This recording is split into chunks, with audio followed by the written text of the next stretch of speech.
Estoy escribiendo esto porque mi familia no quiere hablar de eso nunca más. Yo soy el único que parece que no puede olvidarlo. Yo me crié en las afueras de Preston, un pequeño pueblo en el sur de Idaho con una población de alrededor de 5000. La comunidad más próxima a donde vivíamos era un sitio aislado llamado Bear Creek. Menos de 20 familias vivían en el Bear Creek. No me importaba estar tan aislado. Yo crecí en la comodidad de los campos y vecinos cercanos que solo las personas rurales conocen. Éramos una comunidad mormona. Centrada en la iglesia. Demasiado. Todas las chicas jóvenes, incluyéndome a mí, eran parte del grupo de mujeres jóvenes. Y todos los muchachos eran miembros de la tropa de los Boy Scout locales, que se extendía como un grupo de la iglesia en nuestra zona. Teníamos el 4 de julio los partidos en el estadio local y nadábamos en el embalse cercano. Fue una buena, tranquila comunidad. Mi casa, una casa de campo de 92 años construida por mi tatara-abuelo, estaba situada en una pequeña colina rodeada de un campo de hierba por un lado, y un camino de tierra que serpentea por el otro. Al otro lado de la carretera estaba la cala. Southern Idaho se clasifica en un clima desértico, por lo que no crece la hierba mucho. Los fondos de los arroyos fueron la excepción. El arroyo estaba rodeado por una espesa maraña de arbustos de sauce. En el final del otoño solíamos ir hasta el fondo y recoger las semillas, algodonosas de sauce blanco para decorar las vallas de nuestro camino. Al estar tan aislados, no era raro que los animales bajaran de las montañas. Tuvimos un alce hembra que trajo a su ternero abajo y vivió en nuestro huerto cada invierno. Y el león ocasional no era algo inaudito tampoco. El verano en que cumplí 8, recuerdo porque fue el mismo año que mi bautismo, un león de montaña pequeño fue visto varias veces en nuestra área. No estábamos preocupados. Los grandes felinos se mantuvieron alejados de las granjas y por lo general se trasladaban cuando el área no daba suficiente comida. El mismo verano mi vecino, Peyton, estaba trabajando en su proyecto de Eagle Scout. Amaba a National Geographic, y pensó que sería bueno armar una presentación de National Geographic sobre nuestros pequeños fondos de arroyos. El león joven le hizo especial ilusión. Él decidió que quería tratar de obtener imágenes del león y envió un correo electrónico al equipo de National Geographic para que le aconsejaran. En consecuencia, recomendaron una cámara automática que tomara fotos cada par de segundos en algún área donde el león frecuentara. También recomendaron algún tipo de cebo para el león. Nadie en el arroyo le gusta la idea de cebo vivo o carroña, así que se acercó con otro tipo de cebo. Decidimos crear una grabación de audio de un conejo moribundo y reproducirlo en un bucle a través de un conjunto de altavoces ocultos en los sauces. Recuerdo que cuando todo el mundo estaba en el fondo oí el ruido por primera vez. El sonido de un conejo moribundo es horrible. Ha sido descrito como casi idéntico al sonido de un niño gritando. Si usted nunca ha oído uno, hay un montón de grabaciones disponibles en línea. Vale la pena escucharlo. La cámara estaba lista. Los altavoces fueron instalados. Todo era perfecto. Peyton explicó que iba a poner la cámara y la grabación para que funcionaran de forma ininterrumpida durante una semana, y luego iba a ir a ver qué había capturado. Esto daría tiempo para que nuestro olor desapareciera y fomentar al león que se acercara. Al principio estaba preocupado por el ruido. Era un ruido verdaderamente horrible, y nuestra casa era la más cercana al punto de puesto de los altavoces. Mi padre me aseguró que el ruido no llegaría tan lejos, y me sentí aliviada cuando llegamos a casa esa noche y no se oía. Los fondos estaban lo suficientemente lejos para que no pudiéramos escuchar nada. Recuerdo Peyton al día siguiente en la iglesia. Estaba nervioso y emocionado de ver cómo iba a funcionar todo. Pero tenía que esperar una semana, que todo el mundo le recordaba. No podía arriesgarse a bajar demasiado pronto y asustar al león para siempre. Esa noche me desperté con un ruido horrible. Me senté en mi cama con mis ojos muy abiertos en la oscuridad. Estaba oyendo algo raro. Era la grabación del conejo. Sonaba débil y a lo lejos, como si realmente podría haber estado viniendo desde el fondo. Pero eso era imposible. Debido a que la grabación había estado sucediendo durante toda la noche del día anterior y no había oído nada. No pude dormir esa noche. Estaba demasiado asustada para salir de la cama y despertar a mis padres. La grabación se reproducía una y otra vez. Tuve el bucle memorizado.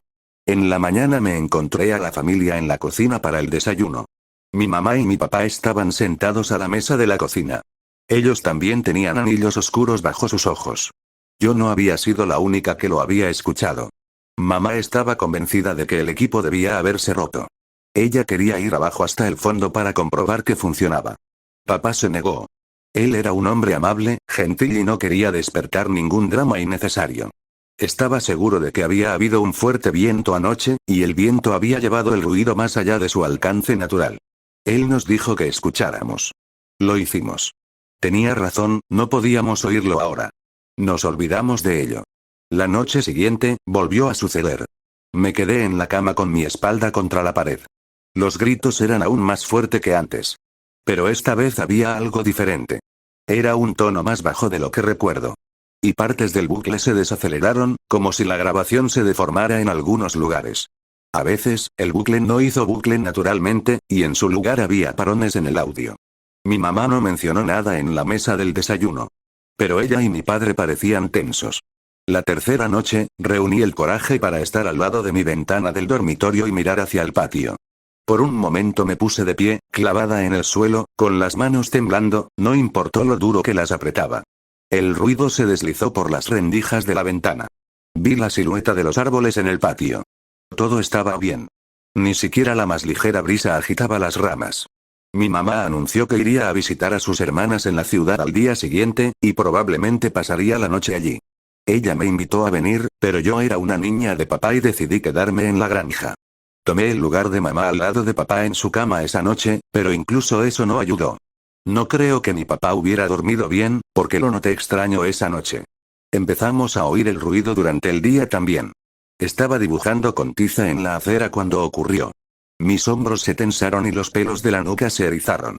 Solo hubo un grito. Un corto, un tono alto. Y a continuación, la grabación se quedó en silencio. Sucedió de nuevo varias veces durante el día, ya no era un bucle. Más tarde esa noche, el padre de Peyton llegó por el camino en su coche de 4 ruedas. Él dijo que estaba buscando a su perro, que habían desaparecido desde esa mañana. Papá dijo que lo sentía, y que no la habíamos visto. Lo miré fijamente, en silencio rogándole que mencionara la grabación, pero no lo hizo. Él era un hombre tranquilo, después de todo. Él no quería que aparezca ningún drama innecesario. Mamá estuvo fuera toda la semana. Papá y yo no pudimos dormir. Para el sábado, los gritos se oían constantemente, a pesar de que parecía haberse desviado del bucle por completo. Yo ya no lo reconocía. A veces, los gritos eran finos y largas, otras veces eran poco más que gruñidos. Una vez, mientras que mi papá había estado calentando pastel de carne para el almuerzo, el ruido se elevó en un estruendo tan alto que se le cayó el plato y se hizo añicos. Apreté mis manos sobre mis oídos cuando me senté en la mesa, y me apreté los ojos con fuerza, pero no sirvió de nada. El ruido se abrió camino a través de las grietas de los dedos, sacudiendo mi caja torácica. El estruendo se prolongó durante todo un minuto, y luego se quedó en silencio. Papá estaba temblando. Esa fue la última vez que escuchamos el ruido de ese día. Peyton llegó el sábado por la noche para pedir permiso para cruzar la carretera para recoger el equipo. Estaba emocionado. Lo vi desaparecer en el fondo de la cala con una sensación de alivio cansado. Después de que se llevara el equipo, todo iba a parar. No podía esperar para conseguir una noche completa de sueño. Ni un minuto más tarde, vi a Peyton volviendo desde el arroyo. Yo estaba confundida. Nos había tomado mucho tiempo configurar la cámara y altavoces, así que había asumido que tomaría el mismo tiempo para recogerlas. Mi respiración se calmó cuando Peyton se acercó. No se veía bien. Sus ojos estaban muy abiertos y su rostro pálido. Algo húmedo dribló desde la barbilla y en su camisa. Más tarde me di cuenta que era un vómito. Mi padre lo atrapó antes de que cayera, y exigió saber lo que había sucedido. Peyton no podía hablar. Él solo lloraba. Llamamos a su papá. Yo me ocupaba de Peyton ya que tanto mi padre y su padre habían ido hasta el fondo. Se habían ido hace mucho tiempo. Cuando regresaron, sus caras eran sombrías.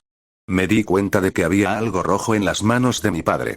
Le pregunté qué le pasaba, pero pasó de mí e inmediatamente llamó a la policía. Nadie me decía lo que había sucedido. Me senté en el sofá viendo cómo los agentes de policía se arremolinaban a mi alrededor. En un momento un oficial puso algo sobre la mesa de la cocina y se fue. Miré a la cocina con curiosidad. Era la cámara que había estado colocada en el fondo. Ojalá no la hubiera mirado. La cámara estaba un poco golpeada. Con arañazos y abolladuras diminutas cubriendo la carcasa de plástico. Cuando la agarré, mis manos estaban pegadas al plástico. Algo pegajoso y maloliente cubría la pantalla, pero funcionaba ya que la encendí. La primera serie de fotos fueron normales. Solo los sauces en el resplandor de la noche. A medida que continuaba haciendo clic a través de ellas rápidamente se convertían en extrañas. En un momento el ángulo de la cámara cambió, como si la cámara hubiera sido derribada de su poste. La hierba oscurecida ocupaba la mayor parte del marco. Manchas de color rojo aparecieron en la lente y se mantuvo por el resto de las fotos. Una foto me hizo pensar. Había una figura en esta. O mejor dicho, una medio figura, ya que la mayoría de la parte superior del torso no había salido. Pensé que podría ser humano. Pero no parecía que estuviera de pie en posición vertical. Sus piernas estaban torcidas, como un animal, y parecía estar teniendo dificultad apoyándose en posición vertical. Al lado de las piernas, un largo y delgado brazo colgaba. Fuera lo que fuese debió estar encorvado, por sus dedos colgando por debajo de sus rodillas torcidas. El siguiente grupo de fotos era diferente. Era como si la cámara hubiese sido recogida, y ahora era como si alguien la sujetara. La primera foto era de los fondos en la noche. La próxima me sobresaltó.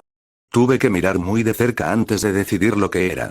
Un conejo se había establecido en los arbustos, pero sus orejas y la mayor parte de su cuero cabelludo se había desprendido. El siguiente era del mismo conejo, pero una mano delgada oscura la sostenía contra el cielo. Su cuerpo inerte estaba colgado, como algo de una pesadilla. En las siguientes fotos, más conejos se unieron al otro, cada uno con sus orejas y cuero cabelludo eliminado. Luego un gato. Y más gatos. Y un perro, era el perro perdido. Y luego el león. La siguiente foto era de 7 conejos, 3 gatos, un perro y el león, todos establecidos en una fila, como si estuvieran marchando. Todos sus cueros cabelludos habían sido retirados, y diminutos destellos blancos de sus cráneos podían verse. La última foto era demasiado brillante, como si hubiera sido tomada demasiado cerca con el flash encendido. Un ojo enorme ocupaba el marco, pero era amarillento, y tenía una pupila como la de un caballo. En la esquina inferior el borde de la boca podía ser visto. No tenía labios. Solo dientes. Pequeños y afilados, con grandes brechas rojas entre ellos. Ojalá no lo hubiera mirado.